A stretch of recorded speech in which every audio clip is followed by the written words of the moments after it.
In those days, Methuselah took a wife for his son Lamech, and she became pregnant, giving birth to a son. This child was unlike any other. His skin was as white as snow, with a flush of red like the blooming of a rose. His hair, long and white as wool, fell in soft waves, and his eyes were radiant and beautiful. When the infant opened his eyes, the light that poured from them illuminated the entire house, filling it with a brightness akin to the sun. In that moment, the child rose in the arms of the midwife, as if guided by a higher power, opened his mouth and spoke words of blessing to the Lord of righteousness. Lamech, the child's father, was struck with terror. Overcome by fear, he fled from his home and went in haste to his father Methuselah. He cried out, "I have brought forth a strange son, one unlike any man. He bears the likeness of the sons of the God of heaven, and his nature is different from ours. His eyes shine like the rays of the sun, and his face is full of glory. It seems to me that he is not of my blood, but of the angels. I fear that in his days great wonders will unfold upon the earth."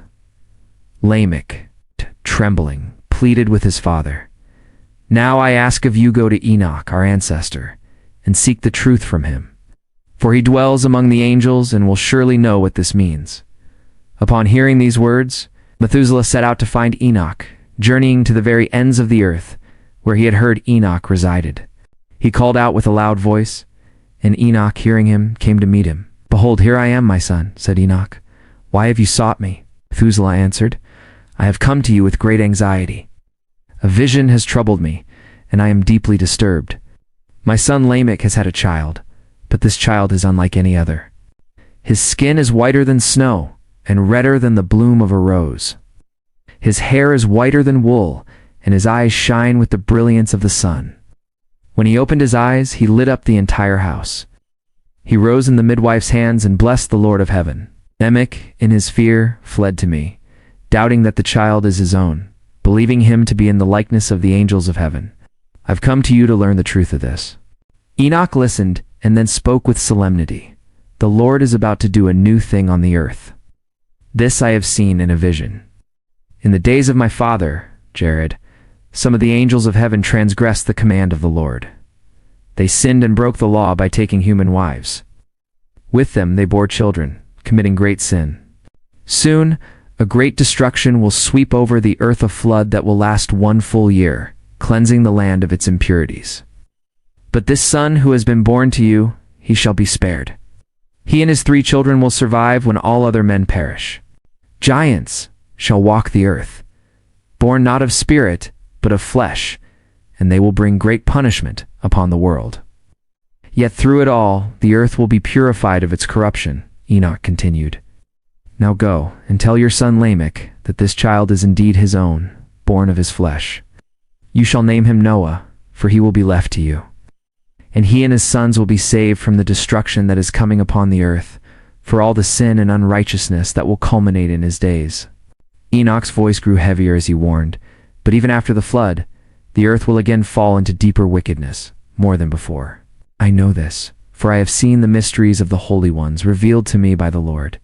He has shown me, and I have read it in the heavenly tablets.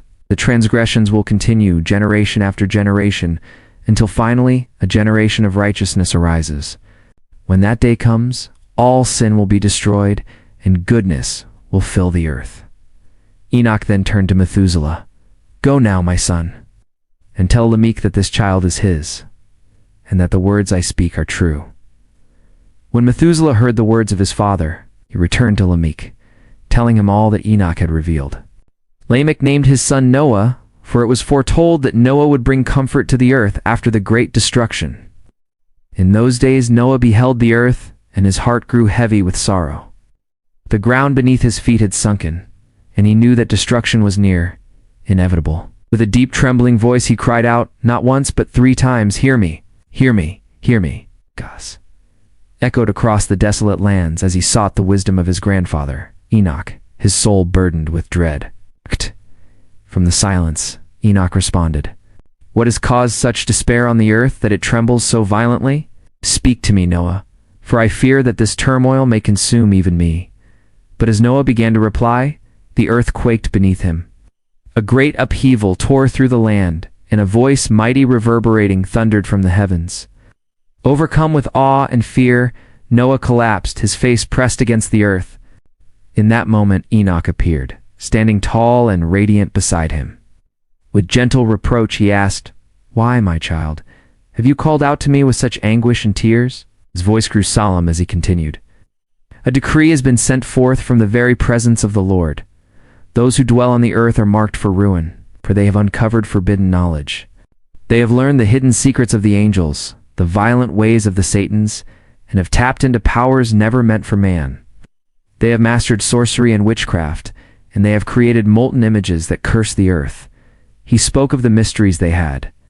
Stolen, they have drawn silver from the dust of the earth, discovered the origin of soft metals, and yet lead and tin, unlike the others, spring forth from a fountain deep within the earth. This fountain is guarded by an angel, a being of immense power and authority. Then Enoch took Noah by the hand, lifting him from the ground. "Go now, my son, for I have sought the Lord of spirits concerning this chaos that stirs the earth." His reply was clear: "Their judgment is sealed, and it shall not be delayed. Because of the sorceries they have unearthed, and the darkness they have embraced, the earth and all who dwell upon it will be swept away in destruction." With a grave tone, Enoch revealed the fate of those who had transgressed. "These sinners have no hope of repentance. They are damned for eternity, for they have unveiled what was meant to remain hidden. But fear not, Noah, for the Lord of spirits knows you are pure, untouched by this corruption. You are guiltless in his eyes." Enoch's voice softened, filled with both sorrow and hope. "The Lord has chosen your name to dwell among the holy. He will preserve you, even as the earth falls to ruin. And from your line a legacy shall rise, a royal and righteous seed, destined for great honor. A fountain of righteousness shall spring forth from your descendants, beyond measure and for all time." Then Enoch showed Noah the angels of punishment, fierce and ready, prepared to unleash the powers of the deep waters beneath the earth. They stood waiting to bring judgment and destruction upon all who walked the land. But the Lord of spirits held them back, commanding the waters to remain in check, for the time had not yet come. And so Noah departed from the presence of his grandfather, burdened with the knowledge of what was to come. In the days that followed, the word of God came to Noah. It was a voice like thunder, yet tender with love. "Noah, your fate has come before me, blameless and pure. You're a man of love and righteousness. Even now the angels are building a great wooden structure. When their task is complete, I will lay my hand upon it and bless it. From this vessel the seed of life will emerge, and the earth will be renewed." God's promise was firm. Your descendants shall be established forever. It will spread across the earth, not in desolation, but in abundance. They will be fruitful and multiply, and my blessing will rest upon them, generation after generation. Then God spoke of the fallen angels. "Those who have brought unrighteousness upon the earth will be cast into the burning valley, the same valley your grandfather Enoch once showed you. It lies in the west, among the mountains rich with gold, silver, iron, and the soft metals of tin and lead. There, a great upheaval will take place, the very waters themselves convulsing with fire. The molten metal will pour forth, and from it will rise a stench of sulfur, joining the burning waters of the valley where the fallen angels are condemned."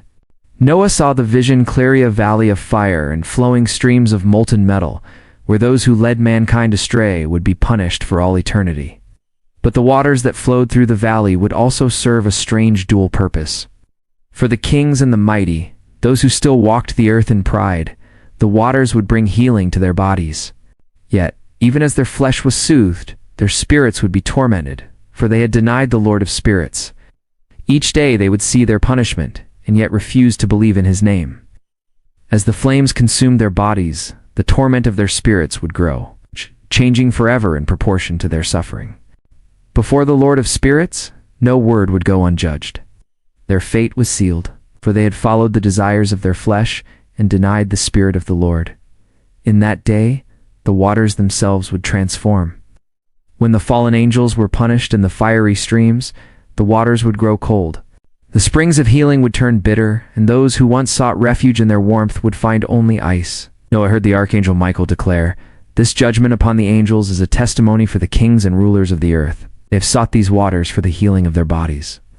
But they will not seen, nor will they believe that these same waters will one day burn with unquenchable fire." a fire that will consume them for eternity.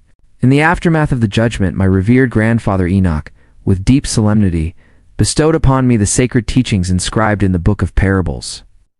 He meticulously gathered these ancient secrets and revealed them to me with reverent care, as though offering a priceless heirloom of divine wisdom. On that fateful day, Michael, the archangel of might and justice, turned to Raphael and spoke with a voice laden with dread and awe. "The weight of the Spirit, the severity of the judgment upon the hidden truths, is almost too much to bear," he said. "Who among us can endure such a profound and fierce judgment, a judgment so consuming that it causes even the steadfast to melt away?" With troubled resolve, Michael addressed Raphael once more. "Who among the heavenly hosts can remain unmoved by the anguish of this decree? How can any heart remain unshaken by the severity of the judgment that has been pronounced upon those who have led the earth astray?" When Michael stood before the Lord of Spirits, he declared with unyielding resolve, "Will not advocate for them before the Lord, for the anger of the Lord of Spirits burns fiercely against them. They have assumed the place of the Lord, usurping his authority. Therefore, all that was hidden, all that was kept from them, shall now be laid bare, and their fate is sealed for eternity. Neither angel nor man shall share in this judgment. They alone shall bear the weight of their eternal damnation. In the wake of this divine judgment, terror shall grip the hearts of the angels, who will tremble at the sight of the revelations they have shown to mankind. They will be the harbingers of fear, their own names whispered with dread among the earth's inhabitants. Behold the names of these angels, each a bearer of dark secrets and destruction. The first, Samjaza; the second, Artakfa; the third, Arman; the fourth, Kakabal; the fifth, Taral; the sixth, Ramjal; the seventh, Danjal; the eighth, Nakal; the ninth, Barakal; the 10th, Azal; the 11th, Armaras; the 12th, Badriel; the 13th, Busajel; the 14th, Hananal; the 15th, Taral; the 16th, Sanmupspil; the 17th, Jetrel; the 18th, Tamal; the 19th, Toral; and the 20th, Rumel, and Azal once more as the chief among them. These are the leaders of the angels, commanding over hundreds, fifties, and tens. Their names are etched in infamy. The first among them was Jechan, the one who led astray all the sons of God, bringing them down to the earth and leading them into the arms of mortal temptation through the daughters of men. The second, Asbiel, imparted to these divine beings wicked counsel, guiding them into impurity by defiling themselves with human flesh. The third, Gadriel, revealed to humankind the grievous instruments of death, the blows and tools of demise, from shields to swords. He led Eve astray and showed mankind the implements of war and destruction, thus perpetuating suffering on the earth.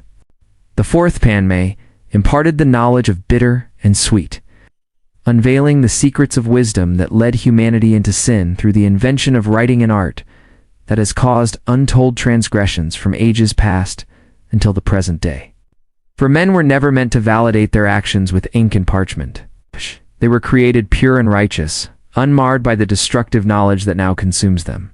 The fifth angel, Kazasia, unveiled to humankind the malevolent strikes of spirits and demons, including the fatal smitings of the unborn in the womb, the serpent's bites, and the harms caused by the scorching heat. His revelations brought about the torment of spirits and bodies alike. The sixth, Casbiel, revealed the sacred oath he had made with the holy ones, an oath whose power was both formidable and binding. This oath had been entrusted to Michael, holding within it the strength to command and enforce divine order. The secrets of this oath are mighty. It was through this oath that the heavens were established before the world was made, and the earth was founded upon the waters. Beautiful springs emerged from the secret recesses of the mountains, and the seas were set with boundaries that it dare not transgress.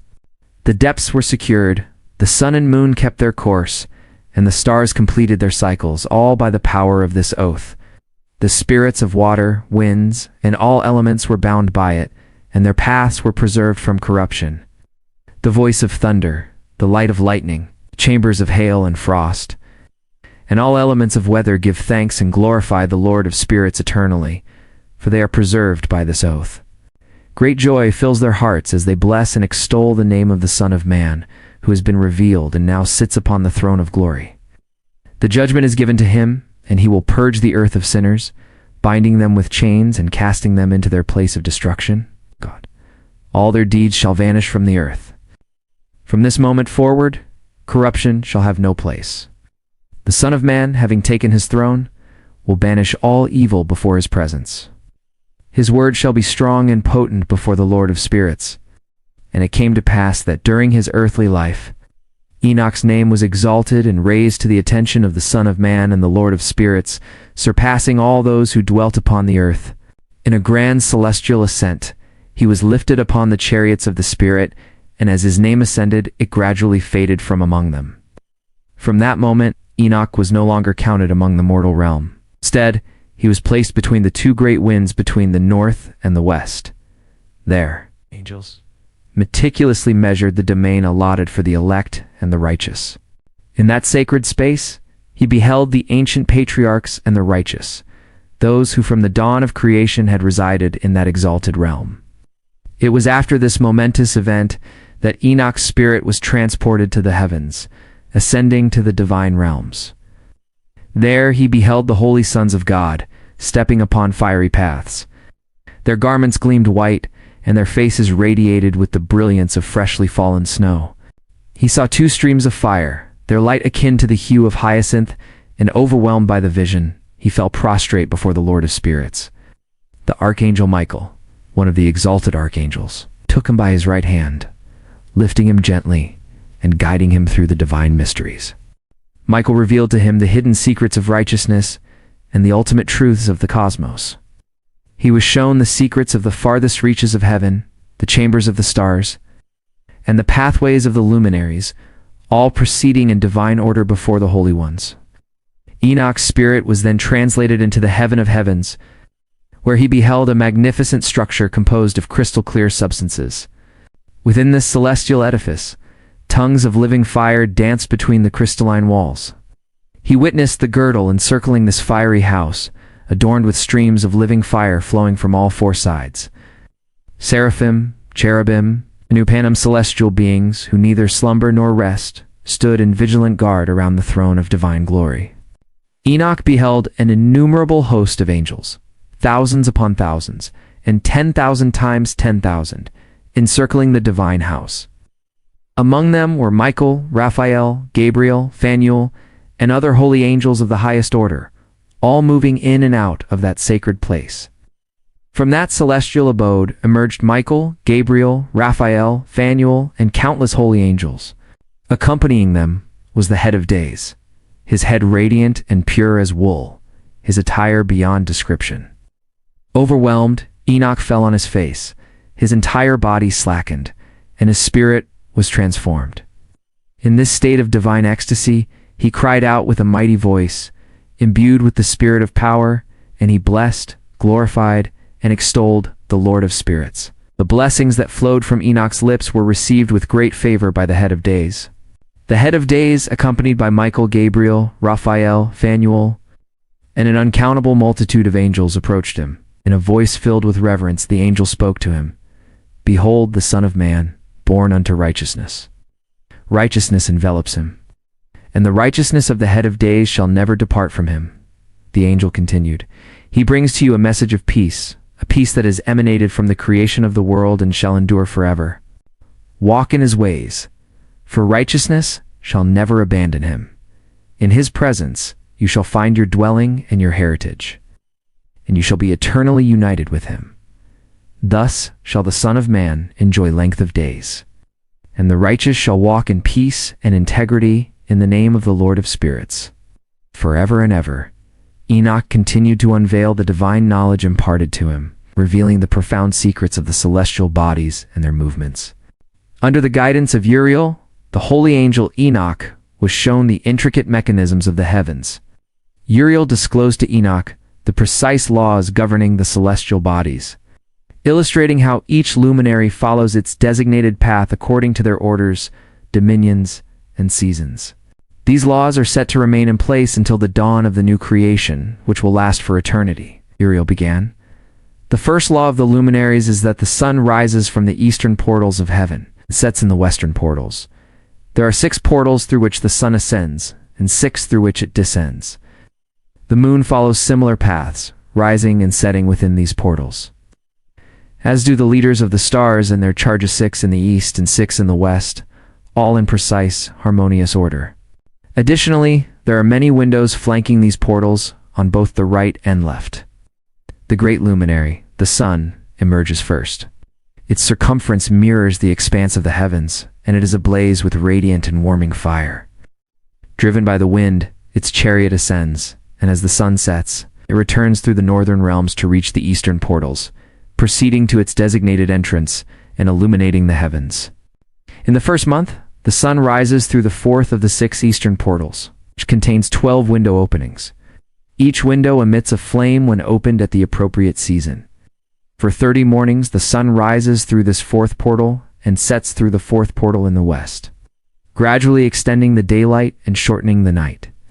On the 30th morning, the day surpasses the night by 1/9, with the day comprising 10 parts and the night 8. The sun then transitions to the 5th portal, rising and setting through it for 30 mornings. As it moves, the day lengthens by 2 parts, totaling 11, while the night shortens to 7 parts. Next, the sun advances to the 6th portal, where it rises and sets for 31 mornings.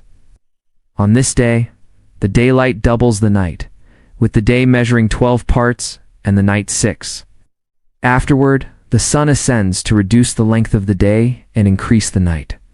It returns to the 6th portal in the east and completes 30 mornings before diminishing the day by 1 part, making the day 11 parts long and the night 7.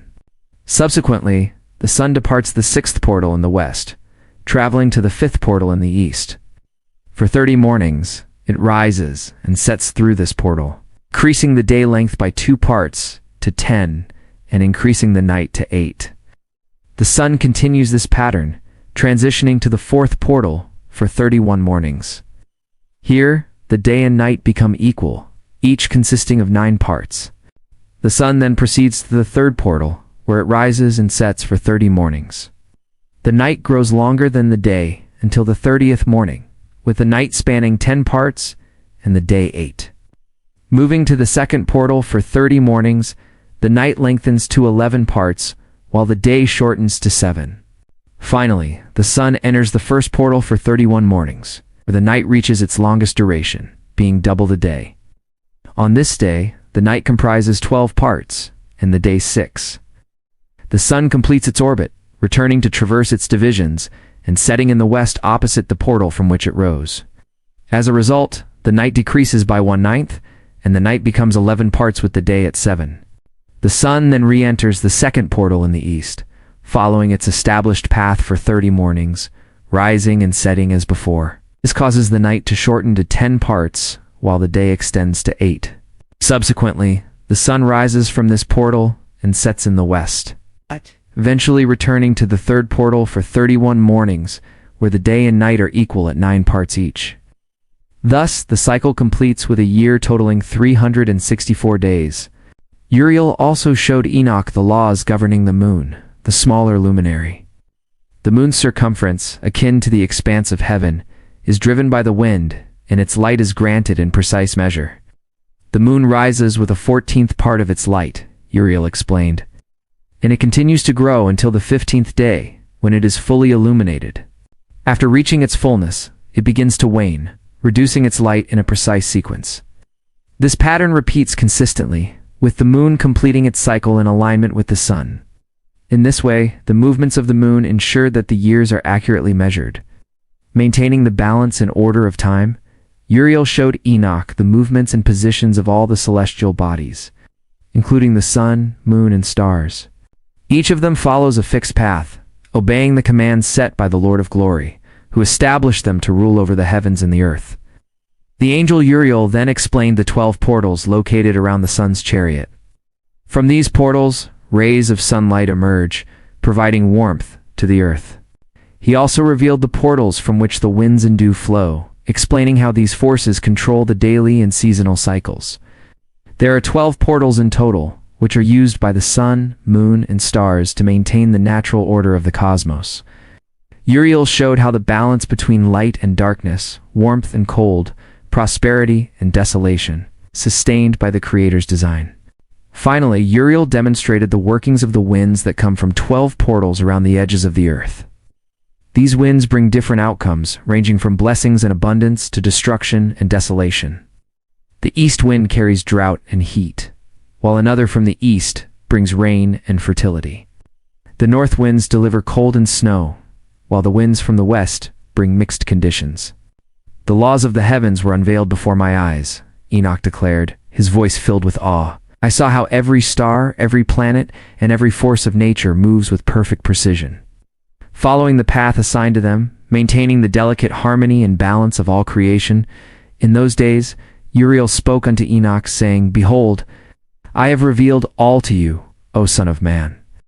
I have unveiled the hidden mysteries of the sun and the moon, the sacred leaders of the stars of the heavens, and all those celestial beings who govern their movement, their duties, and the appointed times of their rising and setting. And as he spoke, a shadow seemed to loom over the days of the future, and he declared, In the days when the hearts of men have turned cold, the years shall be shortened, and the earth itself will grieve. The fields and lands that once teemed with life will falter, and the seeds sown will delay their growth. All things that dwell upon the face of the earth shall be altered. Their times will be no more as they once were. The rain which once fell as a gift from the heavens shall be withheld, and the skies shall close themselves in silence. As the angel's voice echoed through the winds of prophecy, the sorrow of the earth became clearer. In those days, he continued, the fruits of the earth shall wither, arriving late in their season, if they come at all. The trees, once heavy with life, will hold back their fruits, and the cycles of abundance shall be broken. Even the moon, faithful in her course, shall forsake her path and not appear at her appointed time. He lifted his gaze towards the heavens and continued, And in those fateful days, the sun itself shall be seen, but not as you have known it. It shall journey toward the edge of the great western chariot and shine more fiercely than ever before. Breaking the sacred order of light, he spoke with a voice filled with lament. The chiefs of many stars shall forsake their appointed paths. They shall wander, disobedient to the order that was entrusted to them. Their duties and their seasons will be forsaken, and they will fail to appear at the appointed time set by the Creator. The sacred order of the heavens, hidden from the eyes of the sinful, shall become a mystery lost to them, and the minds of men shall stumble in their understanding. They will look to the stars with confusion, erring in their thoughts. And worse still, they will be led astray, and worship the stars as gods. The angel's tone grew darker as he foretold the outcome of such folly. Evil will multiply upon the earth, spreading like a plague upon mankind. And with the coming of this evil shall follow a swift and terrible punishment, so mighty that it shall destroy all who persist in their wickedness. Thus, Uriel concluded his dire warnings, and the silence that followed was heavy with foreboding. In another moment of divine revelation, Uriel then called upon Enoch and said unto him, Behold, gaze upon the heavenly tablets. Read what is inscribed upon them, and take heed of every single detail. The wisdom contained within is for your understanding. Enoch, with reverence, observed the heavenly tablets, and read the inscriptions written by the hand of the Almighty. In them were contained all the deeds of mankind, from the beginning of the earth until the remotest generations yet to come. As he read and comprehended the vastness of human history, Enoch's heart was moved, and he blessed the great Lord, the eternal King of glory, for all his wondrous works. His lips spoke praises for the Lord's unending patience, and he blessed him for his mercy upon the children of men. And Enoch, filled with wisdom, declared, Blessed is the man who dies in righteousness and goodness, for there is no record of wrongdoing against him. In his name, no day of judgment shall ever be found. When these revelations had been made known to Enoch, the 7 holy ones who had been his guides brought him back to his earthly abode. They stood before the door of his house and spoke, saying, Enoch, you must now declare these truths to your son Methuselah and to all your children. Show them that no flesh is righteous before the eyes of the Lord, for he is the creator of all. He is the source of all life, and to him alone is judgment reserved. The angelic voices continued, "You have been granted but one more year to dwell among your kin, so that you may give your final commands and teach your children. Write down all that you have seen and testify to the generations that will come after you. And in the second year, we shall return and take you from the midst of men." Uriel's words were filled with both warning and hope. "Be strong in heart, for the righteous will proclaim righteousness to the righteous. Those who walk in the path of goodness shall rejoice together and offer their blessings to one another. But the sinners shall perish with the sinners, and the apostates will fall into the abyss with those who have abandoned the truth. The righteous, however, though they may suffer because of the deeds of men, shall be taken away to escape the treacherous ways of the godless." When the angels had finished speaking, their voices fell silent, and Enoch returned to his people, his heart full of praise for the Lord of all creation. And in the days that followed, Enoch spoke to his son Methuselah, recounting all the knowledge he had been given, and he wrote down every detail for him. He urged Methuselah to preserve the books and to pass them down through the generations, so that this wisdom, which surpassed the understanding of men, might be known throughout all ages. Enoch spoke solemnly, "I have given you wisdom, my son, and to your children. Ensure that they pass this knowledge on to their descendants, for this wisdom is beyond human thought. Those who understand it will remain vigilant, never sleeping, but listening and learning with eager hearts. To them, this wisdom shall be more satisfying than the finest of foods." He blessed all the righteous, saying, "Blessed are those who walk in the way of righteousness and do not sin like the sinners." In the reckoning of all their days, the sun moved steadily through the heavens, entering and exiting the portals of the sky for 30 days at a time, always accompanied by the leaders of the stars. But there were 4 extra days interspersed throughout the year, marking the divisions between the seasons, and it was these days that would cause confusion among men. They would fail to account for them correctly, miscalculating the passage of time. These days were sacred, meant to complete the year's cycle, but mankind would struggle to recognize them. The sun's journey completed the year in 364 days, a number that was precise and recorded for all eternity. Uriel, the holy angel who had been given dominion over the hosts of heaven, had shown this to Enoch, revealing the mysteries of the luminaries, the months, the festivals, the years, and the days. Uriel, with his divine authority, held sway over night and day, over the shining of the sun and moon, and the stars that spun endlessly in their heavenly chariots. There was an order to the stars, each one placed in its season, aligned with the festivals and the passing months. The leaders of the stars, those who guided their courses, were appointed by name. 4 powerful beings governed the 4 divisions of the year: Milkiel, Helamelech, Meliel, and Narel. Beneath them, 12 other leaders directed the stars through each month, with countless others ensuring the days and seasons progressed with perfect order. At the start of the year, the leader Malkael, also known as Tammany, rose first. He governed the sun's rule for 91 days, and during his reign, the earth was marked by sweat, warmth, and calm skies. The trees burst into life, bearing fruit, their leaves unfurling, and the fields blossomed. Wheat ripened for harvest, roses bloomed, and the earth was full of beauty, though the trees of winter stood barren. Under Malkael's guidance were 3 leaders, Berkel, Zelipsol, and Hiljujaph, who ruled alongside him. But as his dominion ended, another rose, Helmelech, also called the Shining Sun. His reign, too, spanned 91 days, but the earth felt the burn of intense heat and dryness. The fruits ripened, heavy and sweet, ready for harvest. The sheep mated and carried their young, and the fields were gathered, their bounty collected in preparation for the winepress. During this time, the leaders who served under Helamelech were Gedaliel, Keel, Heel, and Aspheel, each guiding their own order until once again their rule came to its inevitable end, and the cycle continued, unbroken, as it had been ordained by the Creator himself.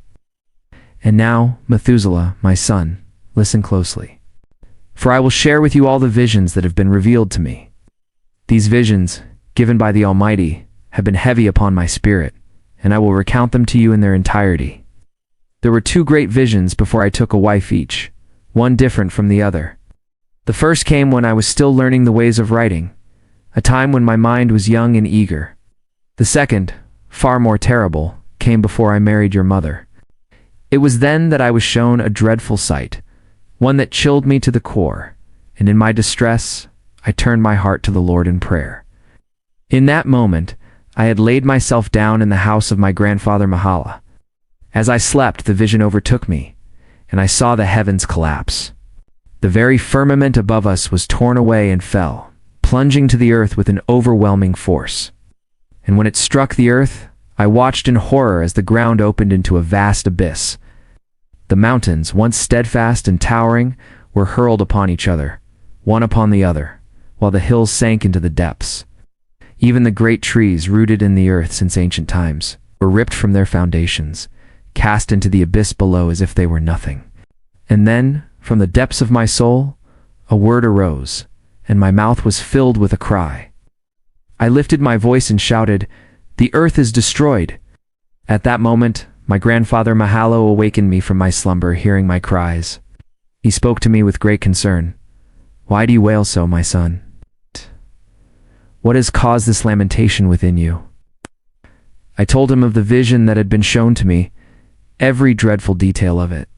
His face grew grave as he listened, and he said, "What you have seen is terrible indeed, my son.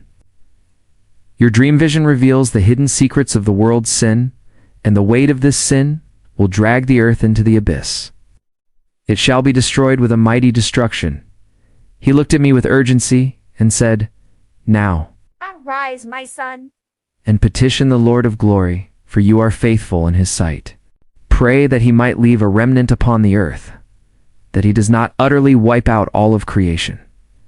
My heart trembled at his words, and he continued, "For from the heavens this destruction will come, and the earth will be consumed by it." After that, I arose and prayed with all my strength. I implored and beseeched the Lord to have mercy, and I wrote down my prayer for the generations to come. I promised that I would show everything to you, Methuselah, so that you might understand the gravity of what is to come. And after my prayer, I went outside and looked upon the heavens. I saw the sun rising in the east, casting its light over the world as it had since the beginning of time. The moon was setting in the west, and a few stars still lingered in the sky. The earth, despite what I had seen, still moved in the rhythm set by the Creator from the dawn of time. And I blessed the Lord, the God of judgment, praising him for his works. For he had made the sun to rise each day, to travel across the sky, following the path that he alone had ordained. Then, with hands lifted high, I praised the Holy and Great One. With the breath given to me by the Lord, and the tongue of flesh created for the children of men, I spoke in his name. Blessed art thou, O Lord, King of kings. Great and mighty is thy power, and everlasting is thy greatness.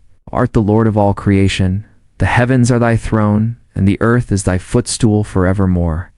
All dominion and power belong to thee, for throughout all generations thy reign endures. I continued in my praise. Thou hast created all things, O Lord, and nothing is too difficult for thee. From thy throne wisdom flows unceasing, and from thy presence nothing departs. Thou knowest and seest all, for nothing is hidden from thy sight. But as I prayed, my heart grew heavy with sorrow, for I knew that even the angels, the very hosts of heaven, trespassed against the Lord, and upon the flesh of men God's wrath would remain until the day of great judgment. I cried out, "O God, O great King, I implore thee, hear my prayer. Leave me a posterity on this earth. Do not destroy all flesh. Do not let the world be left barren and without inhabitant." Succumbing to eternal destruction, with a trembling voice, I pleaded, "Let thy wrath fall upon the wicked, but let the righteous be as a seed planted in eternity. Hide not thy face from me, O Lord. Hear the prayer of thy servant." After this, another vision came upon me, and I must tell you, my son, all that I saw. Enoch lifted his voice and spoke to Methuselah, "Listen carefully, my son, to the dream vision of your father. Before I took your mother Edna as my wife, I saw a vision while lying on my bed. In this vision, I beheld a great bull emerging from the earth, its coat as white as snow. Following it came a heifer, and with her, two more bulls appeared, one black and the other red. Then the black bull gored the red one and chased him across the earth, and I could see the red bull no more. The black bull grew larger, and the heifer followed him, and from them many oxen were born, each resembling the black bull. I saw that the first cow left the presence of the white bull to search for the red one, but she could not find him. Her grief was great, and she wept bitterly for him, her sorrow filling the earth. But in time the white bull returned to her, comforting her, and she wept no more. Afterward she bore another white bull, and from this bull came many more, black cows among them. I watched in my sleep as the white bull grew and became a mighty creature, larger and stronger than all the others. From him, many more white bulls were born, each following the one before, in great numbers. As I slept once more, my eyes beheld a vision of the heavens above, and I saw a star fall from the sky. It descended and mingled among the oxen, grazing and feeding alongside them. Then I observed the large, dark oxen, and I saw that they had all shifted their stalls and pastures, intertwining their lives. They began to dwell together as one. In another vision, I looked up again, and many stars descended from heaven, converging upon that first fallen star. These stars transformed into bulls and joined the cattle, pasturing among them. I watched in astonishment as these newly formed bulls extended their organs like horses and covered the cows of the oxen. From this union, the cows bore strange offspring: elephants, camels, and asses. Fear gripped all the oxen at the sight of these monstrous creatures. Terrified, they began to bite and devour each other, goring with their horns. The earth itself trembled with fear and fled from their presence. In the vision, I witnessed a terrible sight. These creatures began to gore and devour one another, and the earth cried out in anguish. I lifted my eyes once more to heaven, and in the vision beings like white men emerged from the celestial realm.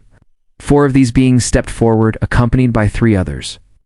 The 3 who arrived last seized me by the hand, lifting me away from the earthly generations and elevating me to a high and lofty place. They showed me a towering structure that loomed above the earth, while all the surrounding hills appeared small in comparison. One of the beings said to me, "Stay here and watch everything that happens to these elephants, camels, and asses, as well as the stars and the oxen. Observe all that befalls them." In the vision, I saw one of the first 4 beings who had come forth.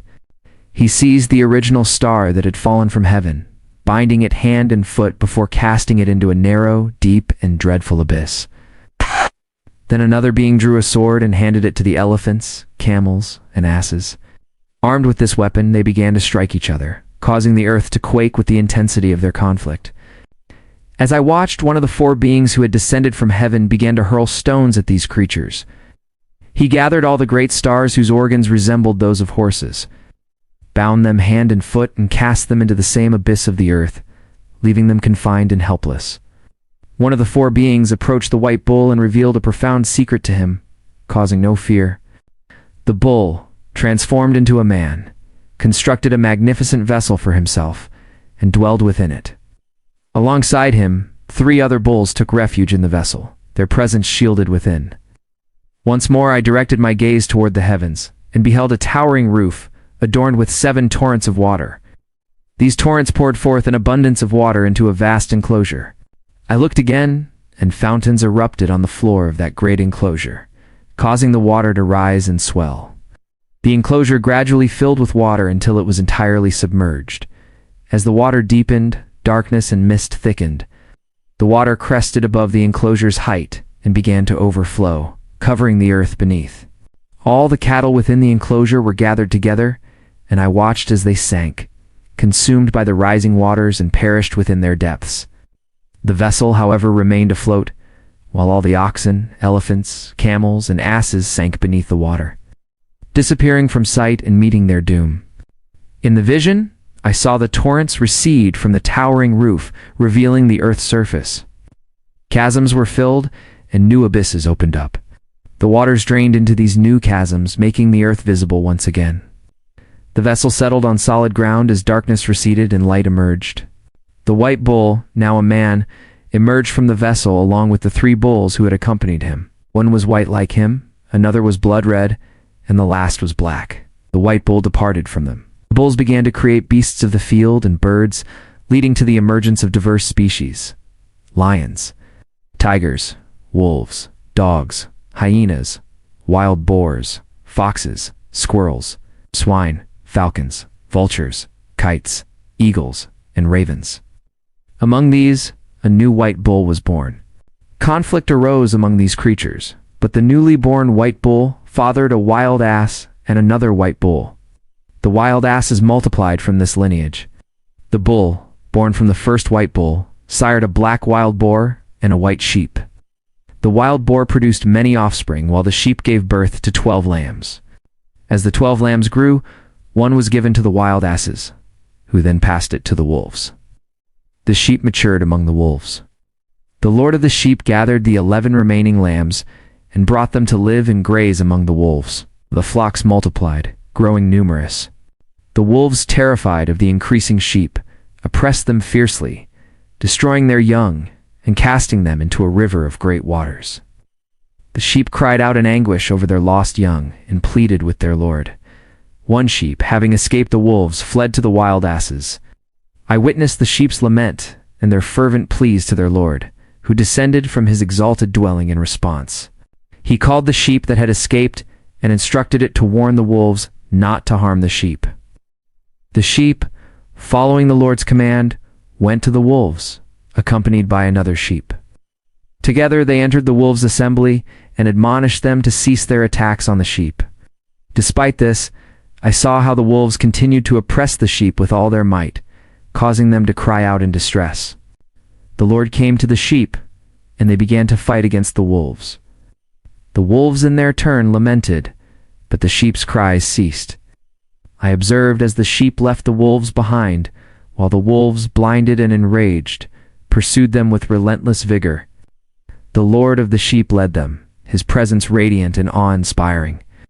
All the sheep followed him, their faces illuminated by his glory. The wolves chased the sheep until they reached a vast sea. The sea parted, standing as walls of water on either side, with their Lord guiding them and placing himself between the sheep and the wolves.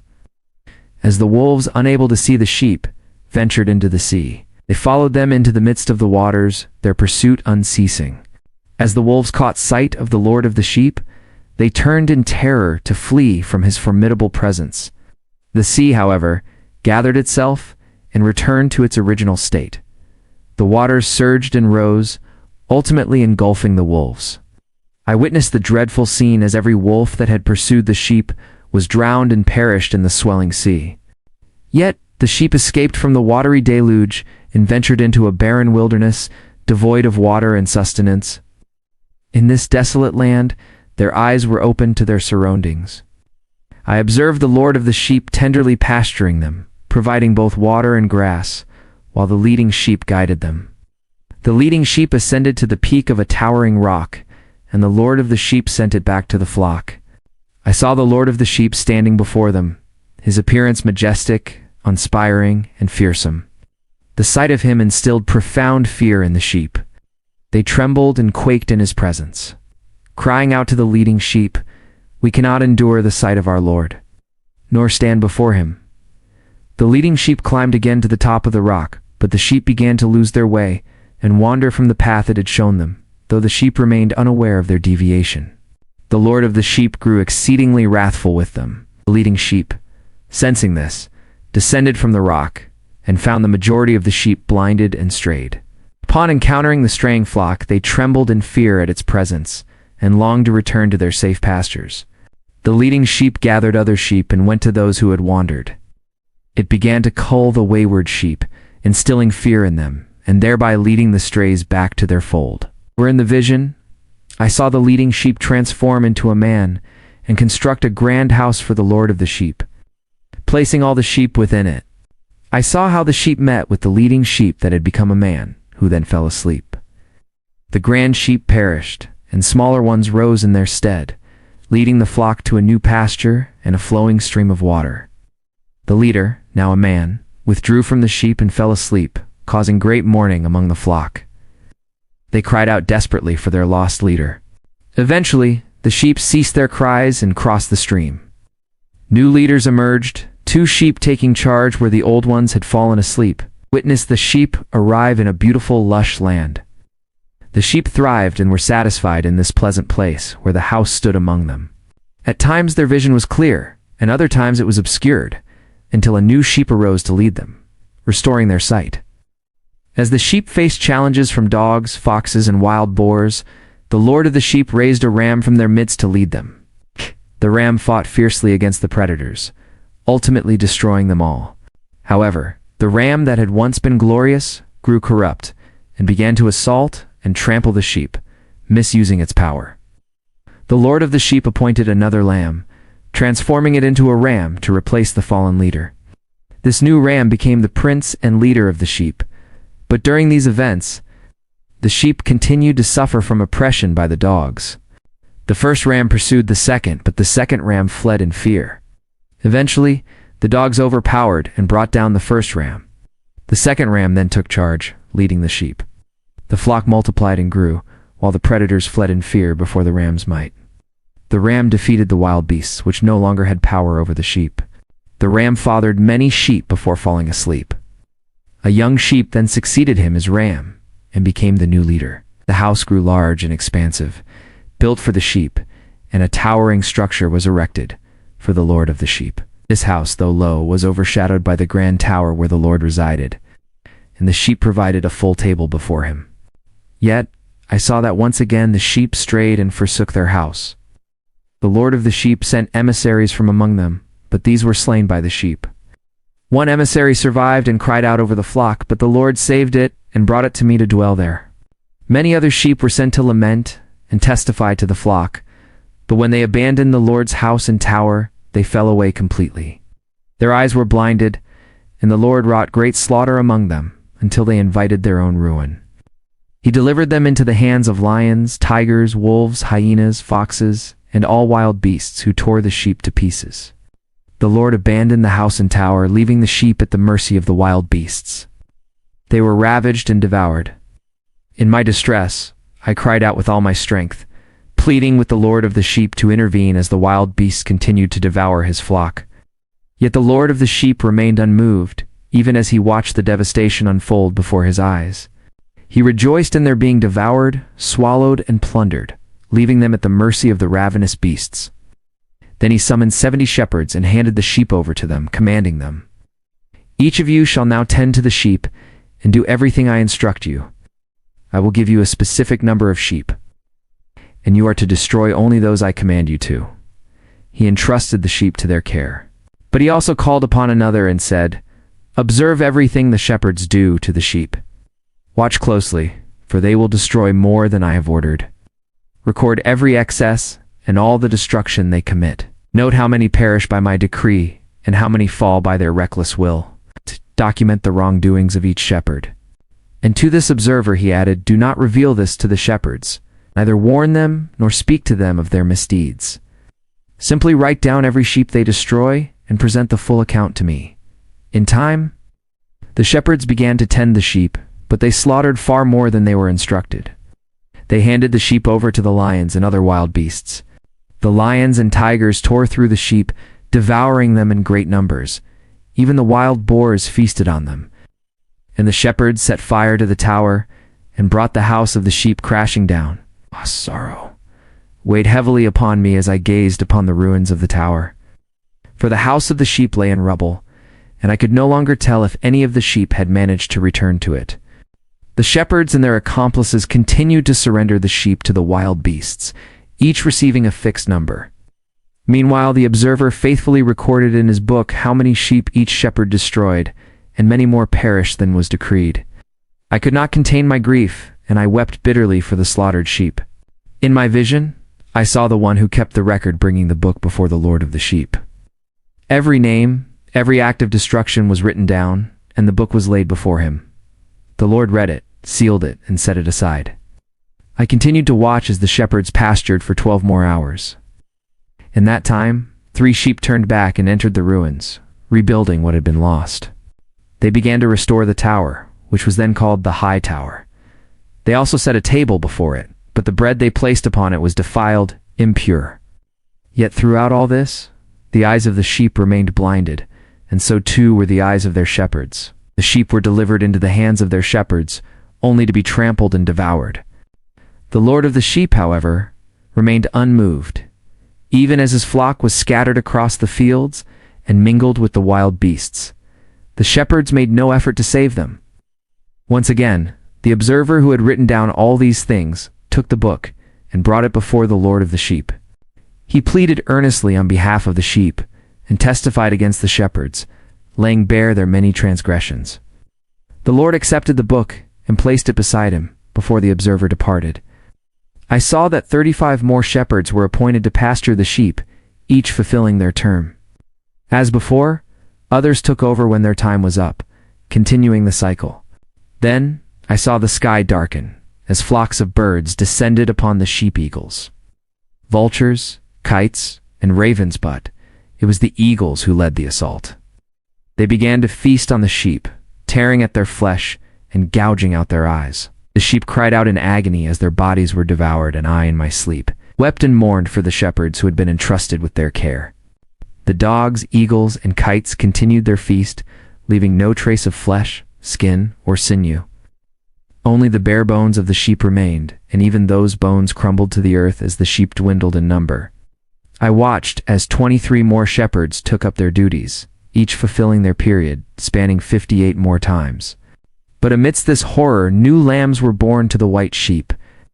Their eyes opened, and they began to cry out to the rest of the flock. Though the lambs called to their elders, the older sheep were deaf to their pleas, their eyes blind to the truth. Then I saw the ravens swoop down upon the lambs. One lamb was seized, dashed to the ground, and devoured. Yet despite this, horns began to grow upon the lambs, though the ravens tried to tear them down. In time, one sheep sprouted a great horn, and its eyes were opened fully. This sheep turned and gazed upon the others, crying out to them. The rams heard the call, and they all rushed toward the one with the great horn. Even after all of this, the eagles, vultures, ravens, and kites continued their merciless attack, swooping down upon the sheep and tearing into them, devouring their flesh. And though the sheep suffered, they remained silent, while the rams cried out in sorrow and anguish. The ravens, desperate to overpower the ram, fought fiercely against it, seeking to break its mighty horn. Yet they had no strength to defeat it. I watched as the shepherds, along with the eagles, vultures, and kites, called upon the ravens to shatter that ram's horn. They joined forces in a violent struggle, but the ram fought back with great desperation, crying out for deliverance. And then, before my eyes, the man who recorded the names of the shepherds descended from the presence of the Lord of the sheep. He came to the aid of the ram, revealing to it all that had been written. His arrival was the ram's salvation. At last, the Lord of the sheep appeared, his wrath burning like an unquenchable fire. Upon seeing him, all who had gathered, shepherds, beasts, and birds alike, fled in terror, scrambling to escape his gaze. They were cast into his shadow, consumed by fear. The eagles, vultures, ravens, and kites were all gathered together. The sheep of the fields came as well, uniting with the beasts and birds in their efforts to break the ram's horn. But I saw the man who had written the book open it, presenting the record of the 12 last shepherds. They had wrought greater destruction than any before them. The Lord of the sheep saw this, and was filled with fury. The Lord took his staff of wrath in hand, and with a mighty blow he struck the earth. The ground split open, and all the beasts and birds of the heavens that had tormented the sheep were swallowed by the earth, which closed upon them, sealing their doom. Then I saw that a great sword was given to the sheep. With this weapon they rose against the beasts of the field, slaying them in vengeance. The beasts and birds fled from the sheep, but none could escape their wrath. In the land of peace, a great throne was erected, and the Lord of the sheep seated himself upon it. The man who had written the book brought out the sealed records and opened them before the Lord. The Lord called forth 7 men, clothed in white, and commanded them to bring before him the stars, whose hidden sins were like the impurities of horses. These stars were brought before him, trembling in judgment. Then the Lord turned to the man who had been recording all the events and said, "Take those 70 shepherds, those to whom I entrusted the sheep, and who, acting out of their own will, slaughtered far more than I commanded. And behold, I saw that they were all bound, and they stood before the Lord, trembling in their guilt. Judgment was passed first upon the stars. They were found guilty, condemned, and cast into a blazing abyss filled with unrelenting flames, burning pillars of fire. The 70 shepherds faced their judgment next, and they too were found guilty. They were hurled into the same fiery abyss, their fate sealed. As I continued to watch, the earth opened yet again, revealing another abyss of fire in its depths. The blinded sheep were brought before it, and they too were judged. All were found guilty, and one by one they were cast into the flames, where they burned until nothing remained but ashes. This abyss lay to the right of the house of the sheep. I watched in horror as the sheep burned, their very bones consumed by the fire. And then I saw the house of old, the house that had sheltered the sheep, being folded up. Its pillars, beams, and ornaments were all taken down and carried away, placed in a distant land to the south. But then a new house appeared, greater and more magnificent than the first. It was set up in the place of the old, its pillars stronger, its decorations grander. All the sheep that remained were gathered into this new house. I looked upon the scene. I saw all the beasts of the earth and birds of the sky bowing in submission to the sheep. They made supplications and obeyed the sheep in all things. The Lord of the sheep rejoiced greatly, for all the sheep had returned to his house. In that moment the 3 men clothed in white, who had once taken me by the hand, appeared again. They, along with the ram, lifted me up and placed me in the midst of the sheep, just before judgment was to commence. The sheep were now clothed in pure white wool, abundant and clean. All those who had been destroyed or scattered were gathered in the new house, and the Lord rejoiced with overwhelming joy at their return, for they were now good and faithful. I watched as the sword once given to the sheep was taken back into the house, and it was sealed before the presence of the Lord. All the sheep were invited into the house, though it could not contain them all, for they were so numerous. Suddenly, all their eyes were opened, and they beheld the goodness that surrounded them. Not one among them was blind, for all could see clearly. I saw that the house was vast and spacious, filled to the brim with the sheep. Then, from among them, a white bull was born with large horns. All the beasts of the field and birds of the sky feared him and sought his favor, making petitions to him without ceasing. I watched as the generations of the sheep were transformed one after the other, until they all became white bulls. Among them the first one became a lamb, but this lamb grew into a mighty beast with great black horns upon its head. The Lord of the sheep rejoiced over this lamb and all the oxen. In the midst of them, I fell into a deep sleep, and when I awoke I had seen everything. This is the vision that came to me in my sleep.